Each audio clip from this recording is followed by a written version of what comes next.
"What is the reason you are not eating anything, pet?" asked Susan at the supper table. "Were you out in the sun too long, dear?" asked Mother anxiously. "Does your head ache?" "Yes," said Nan, but it wasn't her head that ached. Was she telling a lie to Mother? And if so, how many more would she have to tell? For Nan knew she would never be able to eat again, never so long as this horrible knowledge was hers. And she knew she could never tell Mother, not so much because of the promise. Hadn't Susan said once that a bad promise was better broken than kept? But because it would hurt Mother.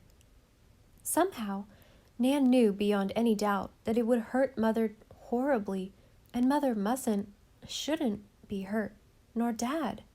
And yet, there was Cassie Thomas. She wouldn't call her Nan Blythe. It made Nan feel awful beyond description to think of Cassie Thomas as being Nan Blythe. She felt as if it blotted her out altogether. If she wasn't Nan Blythe, she wasn't anybody. She would not be Cassie Thomas. But Cassie Thomas haunted her. For a week, Nan was beset by her, a wretched week during which Anne and Susan were really worried over the child, who wouldn't eat and wouldn't play and, as Susan said, just moped around. Was it because Dovey Johnson had gone home? Nan said it wasn't. Nan said it wasn't anything. She just felt tired. Dad looked her over and prescribed a dose, which Nan took meekly. It was not so bad as castor oil, but even castor oil meant nothing now.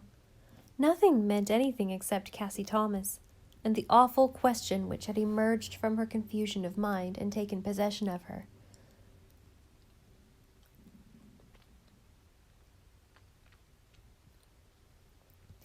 Was it fair that she, Nan Blythe, Nan clung to her identity frantically, should have all the things Cassie Thomas was denied, and which were hers by rights? No, it wasn't fair. Nan was despairingly sure it wasn't fair. Somewhere in Nan there was a very strong sense of justice and fair play, and it became increasingly borne in upon her that it was only fair that Cassie Thomas should be told. After all, perhaps nobody would care very much. Mother and Dad would be a little upset at first, of course, but as soon as they knew that Cassie Thomas was their own child, all their love would go to Cassie, and she, Nan, would be of no account to them. Mother would kiss Cassie Thomas and sing to her in the summer twilights, sing the song Nan liked best. I saw a ship a-sailing on the sea, and oh, it was all laden with pretty things for me. Nan and I had often talked about the day their ship would come in, but now the pretty things, her share of them anyhow, would belong to Cassie Thomas. Cassie Thomas would take her part as Fairy Queen in the forthcoming Sunday school concert, and wear her dazzling band of tinsel. How Nan had looked forward to that! Susan would make fruit puffs for Cassie. Thomas and Pussy Willow would purr for her. She would play with Nan's dolls in Nan's moss-carpeted playhouse in the maple grove, and sleep in her bed. Would Di like that? Would Di like Cassie Thomas for a sister? There came a day when Nan knew that she could bear it no longer. She must do what was fair. She would go down to the harbor mouth and tell the Thomases the truth. They could tell Mother and Dad. Nan felt that she simply could not do that. Nan felt a little better when she had come to this decision, but very, very sad. She tried to eat a little supper, because it would be the last meal she would ever eat at Ingleside. I'll always call Mother, Mother, thought Nan desperately. And I won't call Six-Toed Jimmy Father. I'll just say Mr. Thomas very respectfully. Surely he won't mind that. But something choked her. Looking up, she read castor oil in Susan's eye. Little Susan thought she wouldn't be here at bedtime to take it. Cassie Thomas would have to swallow it. That was the one thing Nan didn't envy Cassie Thomas. Nan went off immediately after supper. She must go before it was dark, or her courage would fail her. She went in her checked gingham play dress, not daring to change it lest Susan or Mother ask why. Besides, all her nice dresses really belonged to Cassie Thomas, but she did put on the new apron Susan had made for her. Such a smart little scalloped apron, the scallops bound in turkey red. Nan loved that apron. Surely Cassie Thomas wouldn't grudge her that much.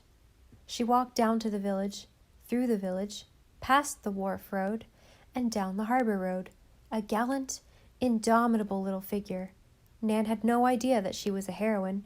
On the contrary, she felt very much ashamed of herself because it was so hard to do what was right and fair, so hard to keep from hating Cassie Thomas, so hard to keep from fearing Six-Toed Jimmy, so hard to keep from turning round and running back to Ingleside. It was a lowering evening. Out to sea hung a heavy black cloud like a great dark bat. Fitful lightning played over the harbor and the wooded hills beyond. The cluster of fishermen's houses at the harbor mouth lay flooded in a red light that escaped from under the cloud. Pools of water here and there glowed like great rubies. A ship, silent, white-sailed, was drifting past the dim, misty dunes to the mysterious, calling ocean. The gulls were crying strangely. Nan did not like the smell of the fishing houses or the groups of dirty children who were playing and fighting and yelling on the sands. When she stopped to ask them which was Six-Toed Jimmy's house. "That one over there," said a boy, pointing. "What's your business with him?" "Thank you," said Nan, turning away. "Have you got no more manners than that?" yelled a girl. "Too stuck up to answer a civil question?" The boy got in front of her. "See that house back of Thomas's?" he said. "It's got a sea serpent in it, and I'll lock you up in it if you don't tell me what you want with Six-Toed Jimmy." "Come now, Miss Prouty," taunted a big girl. "You're from the Glen, and the Glenners all think they're the cheese. Answer Bill's question." "If you don't look out," said another boy, "I'm going to drown some kittens and I'll quite likely pop you in, too." "If you got a dime about you, I'll sell you a tooth," said a black-browed girl, grinning. "I had one pulled yesterday." "I haven't got a dime, and your tooth wouldn't be of any use to me," said Nan, plucking up a little spirit. "You let me alone." "None of your lip," said the black-browed. Nan started to run. The sea serpent boy stuck out a foot and tripped her up. She fell her length on the tide-rippled sand. The others screamed with laughter. "You won't hold your head so high now, I reckon," said the black-browed. "Strutting about here with your red scallops." Then someone exclaimed, "There's Blue Jack's boat coming in," and away they all ran. The black cloud had dropped lower, and every ruby pool was gray. Nan picked herself up. Her dress was plastered with sand, and her stockings were soiled, but she was free from her tormentors. Would these be her playmates in the future? She must not cry. She must not. She climbed the rickety board steps that led up to Six-Toed Jimmy's door.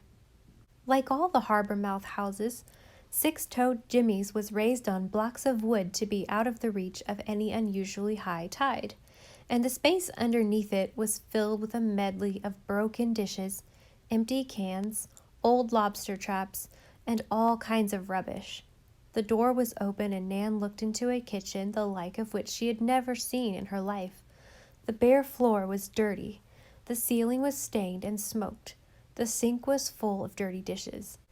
The remains of a meal were on the rickety old wooden table, and horrid big black flies were swarming all over it. A woman with an untidy mop of grayish hair was sitting on a rocker nursing a fat lump of a baby gray with dirt. "My sister," thought Nan. There was no sign of Cassie or Six-Toed Jimmy, for which latter fact Nan felt grateful. "Who are you, and what do you want?" said the woman rather ungraciously. She did not ask Nan in, but Nan walked in. It was beginning to rain outside, and a peal of thunder made the house shake. Nan knew she must say what she had come to say before her courage failed her, or she would turn and run from that dreadful house and that dreadful baby and those dreadful flies. "I want to see Cassie, please," she said. "I have something important to tell her." "Indeed now," said the woman. "It must be important from the size of you. Well, Cass isn't home. Her dad took her up to the upper glen for a ride, and with this storm coming up, there's no telling when they'll be back. Sit down." Nan sat down on a broken chair. She had known the harbor mouth folks were poor, but she had not known any of them were like this. Mrs. Tom Fitch in the glen was poor, but Mrs. Tom Fitch's house was as neat and tidy as Ingleside. Of course, everyone knew that six-toed Jimmy drank up everything he made, and this was to be her home henceforth. Anyhow, I'll try to clean it up, thought Nan forlornly. But her heart was like lead. The flame of high self-sacrifice which had lured her on had gone out. "What are you wanting to see Cass for?" asked Mrs. Six-Toed curiously, as she wiped the baby's dirty face with a still dirtier apron. "If it's about that Sunday school concert, she can't go, and that's flat. She hasn't a decent rag. How can I get her any, I ask you?" "No, it's not about the concert," said Nan drearily. She might as well tell Mrs. Thomas the whole story. She would have to know it anyhow. "I came to tell her that she is me and I'm her." Perhaps Mrs. Six-Toed might be forgiven for not thinking this very lucid. "You must be cracked," she said. "Whatever on earth do you mean?" Nan lifted her head. The worst was now over. "I mean that Cassie and I were born the same night, and the nurse changed us because she had a spite at Mother, and Cassie ought to be living at Ingleside and having advantages." This last phrase was one she had heard her Sunday school teacher use, but Nan thought it made a dignified ending to a very lame speech. Mrs. Six-Toed stared at her. "Am I crazy, or are you? What you've been saying doesn't make any sense. Whoever told you such a rigmarole?" "Dovie Johnson." Mrs. Six-Toed threw back her tousled head and laughed. She might be dirty and draggled, but she had an attractive laugh. "I might have knowed it. I've been washing for her aunt all summer, and that kid is a pill. My, doesn't she think it smart to fool people? Well, little miss what's-your-name, you better not be believing all Dovie's yarns, or she'll lead you a merry dance." "Do you mean it isn't true?" gasped Nan. "Not very likely.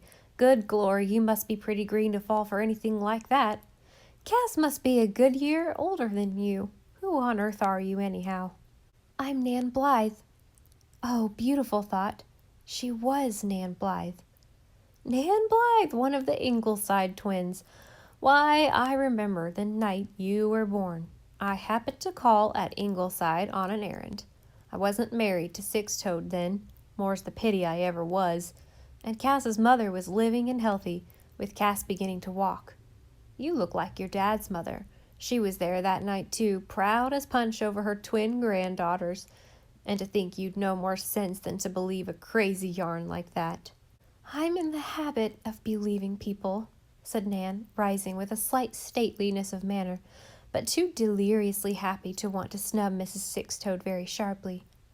"Well, it's a habit you'd better get out of in this kind of a world," said Mrs. Six-Toed cynically, "and quit running round with kids who like to fool people. Sit down, child. You can't go home till this shower's over. It's pouring rain and dark as a stack of black cats. Why, she's gone. The child's gone." Nan was already blotted out in the downpour. Nothing but the wild exultation born of Mrs. Six-Toed's assurances could have carried her home through that storm. The wind buffeted her. The rain streamed upon her. The appalling thunderclaps made her think the world had burst open. Only the incessant icy blue glare of the lightning showed her the road. Again and again she slipped and fell, but at last she reeled, dripping, into the hall at Ingleside. Mother ran and caught her in her arms. "Darling, what a fright you have given us! Oh, where have you been?" "I only hope Jim and Walter won't catch their deaths out in that rain searching for you," said Susan, the sharpness of strain in her voice. Nan had almost had the breath battered out of her. She could only gasp as she felt Mother's arms enfolding her. "Oh, Mother, I'm me, really me. I'm not Cassie Thomas, and I'll never be anybody but me again." "The poor pet is delirious," said Susan. "She must have had something that disagreed with her." Anne bathed Nan and put her to bed before she would let her talk. Then she heard the whole story. "Oh, Mummy, am I really your child?" "Of course, darling. How could you think anything else?" "I didn't ever think Dovie would tell me a story. Not Dovie. Mummy, can you believe anybody?" Jen Penny told Di awful stories. They are only 2 girls out of all the little girls you know, dear. None of your other playmates have ever told you what isn't true. There are people in the world like that, grown-ups as well as children. When you are a little older, you will be better able to tell the gold from the tinsel. Mummy, I wish Walter and Jem and Di needn't know what a silly I was. They needn't. Di went to Lowbridge with Daddy, and the boys need only know you went too far down the harbor road and were caught in the storm. You were foolish to believe Dovey, but you were a very fine, brave little girl to go and offer what you thought her rightful place to poor little Cassie Thomas. Mother is proud of you. The storm was over. The moon was looking down on a cool, happy world. Oh, I'm so glad I'm me, was Nan's last thought as she fell on sleep. Gilbert and Anne came in later to look on the little sleeping faces that were so sweetly close to each other. Diana slept with the corners of her firm little mouth tucked in, but Nan had gone to sleep smiling. Gilbert had heard the story and was so angry that it was well for Dovey Johnson that she was a good 30 miles away from him. But Anne was feeling conscience-stricken. I should have found out what was troubling her, but I've been too much taken up with other things this week. Things that really mattered nothing compared to a child's unhappiness. Think of what the poor darling has suffered. She stooped repentantly, gloating over them. They were still hers, wholly hers, to mother and love and protect. They still came to her with every love and grief of their little hearts. For a few years longer they would be hers, and then... Anne shivered. Motherhood was very sweet, but very terrible. I wonder what life holds for them, she whispered. At least let's hope and trust they'll each get as good a husband as their mother got, said Gilbert teasingly.